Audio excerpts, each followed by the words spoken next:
অবশ্যই আমি নিরাপদ বোধ করি না। আমার সন্তান আছে, আমার বাসায় আমার 4 বছরের সন্তান।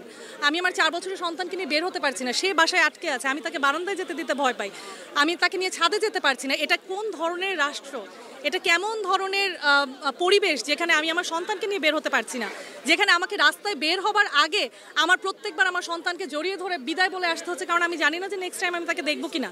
সুতরাং এটা তো কোনো পরিবেশ হতে পারে না, এটা তো কোনো অবস্থা হতে পারে না যেখানে আমরা বিয়ে করবো। সুতরাং ওই যে একমাত্র কণ্ঠ তোলাই হচ্ছে একমাত্র উপায়, আর কোনো উপায় নেই। দেখেন সবাই একতাবদ্ধ হয়ে, সবাই সংঘবদ্ধ হয়ে বের হলে হয়তো আশা করি কোনো একদিন সুন্দর একটা এনভায়রনমেন্ট পাবো। আপনি যদি সাদা চোখে দেখেন, আপনার কাছে মনে হবে যে আমাদের কাছে তো আসলে কোনো অস্ত্র নাই।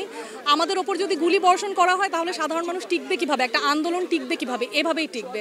যখন সাধারণ মানুষ মুষ্টিবদ্ধ করবে তখন এভাবেই আসলে একটা আন্দোলন এগিয়ে যায়। এভাবেই কিন্তু আপনারা আসলে প্রতিবাদ করতে পারবেন। সুতরাং সাধারণ মানুষ, আমরাও দেখেছি এর আগে যত জায়গায় সমাবেশ হয়েছে, আমরা দেখেছি রিক্সা থেকে নেমে মানুষ এসে আমাদের সাথে জয়েন করছে, ঠিক আছে? সুতরাং তারা আমাদের সাথে গলা মিলাচ্ছে। সুতরাং এখন আসলে মানুষের পিঠ থেকে গেছে।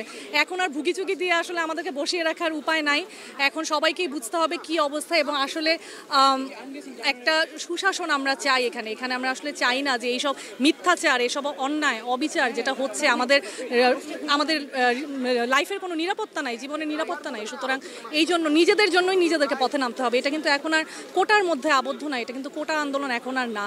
এখন এটা হচ্ছে আমাদের জীবনের আন্দোলন। সাধারণ কোনো মানুষের ওপরেই পুলিশের হাত তোলার অধিকার নাই, তার উপরে শিক্ষকদের ওপর তোলা হয়েছে। এটা তো একেবারেই আনএক্সেপ্টেবল, এটা কিছুতেই মেনে নেওয়া যাচ্ছে না। সুতরাং এখন পর্যন্ত যারা আসলে কণ্ঠ তোলেনি তাদেরকে বের হয়ে আসতে হবে, এটাই আমার কথা। এটা কিছুতেই মেনে নেওয়া যায় না যে শিক্ষকরা কোথায় গিয়েছিলেন, শিক্ষকরা কি নিয়ে গেছেন, তাদের সন্তানদেরকে বাঁচাতে গিয়েছিলেন।